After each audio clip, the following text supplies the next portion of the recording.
4 মাস বন্ধ থাকার পর রোববার থেকে ঢাকা সিলেট ম্যানচেস্টার রুটে সরাসরি ফ্লাইট পরিচালনা আবারও শুরু করেছে বিমান বাংলাদেশ এয়ারলাইন্স। দুপুরে ম্যানচেস্টার থেকে 270 জন যাত্রী নিয়ে সিলেট ওসমানী আন্তর্জাতিক বিমানবন্দরে পৌঁছে বিমানের ফ্লাইট। এ সময় যাত্রীদের বরণ করেন দুই মন্ত্রী। ম্যানচেস্টার থেকে সরাসরি সিলেটে আসতে পেরে উচ্ছ্বাস প্রকাশ করেছেন যাত্রীরা। সিলেট বিভাগীয় প্রতিনিধি ওয়েস খসরুর রিপোর্ট জানাচ্ছেন মাসুম আলিসা। যুক্তরাজ্যের হিথ্রোর বাইরে ম্যানচেস্টার থেকে সিলেট রুটে নিয়মিত ফ্লাইট পরিচালনা করত বাংলাদেশ বিমান। অন্তর্বর্তী সরকারের সময় উড়োজাহাজ সংকটের দোহাই দিয়ে ওই রুটে ফ্লাইট বন্ধ করে দেয় বিমান কর্তৃপক্ষ। বন্ধ হয়ে যাওয়া ওই ফ্লাইট চালু করতে ফের উদ্যোগ নেয় বর্তমান সরকার। প্রধানমন্ত্রীর নির্দেশেই এ রুটে রোববার থেকে ফ্লাইট চালু করা হয়েছে। ফ্লাইটে আসা যাত্রীদের বিমানবন্দরে বরণ করে নেন পর্যটন মন্ত্রী আফরোজা খানম রিতা ও বাণিজ্য মন্ত্রী খন্দকার আব্দুল মুক্তাদির।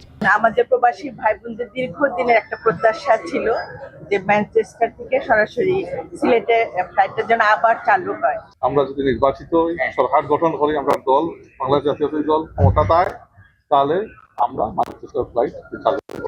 আজকে হইল দি কালমিনেশন অফ দিস প্রমিস। ফ্লাইটে আসা যাত্রীরা সরাসরি দেশের মাটিতে আসতে পেরে উচ্ছ্বাস প্রকাশ করেছেন। তারা প্রধানমন্ত্রীকে ধন্যবাদ জানান। 9.5 ঘন্টায় আমরা দেশে আসতে পেরেছি।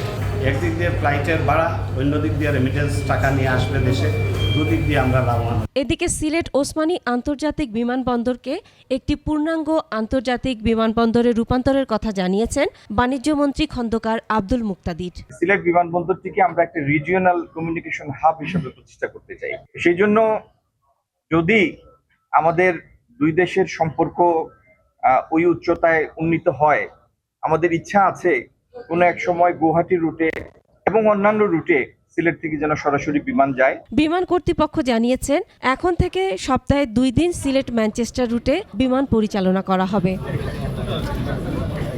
Masum আলিসা, desk report, 21 television.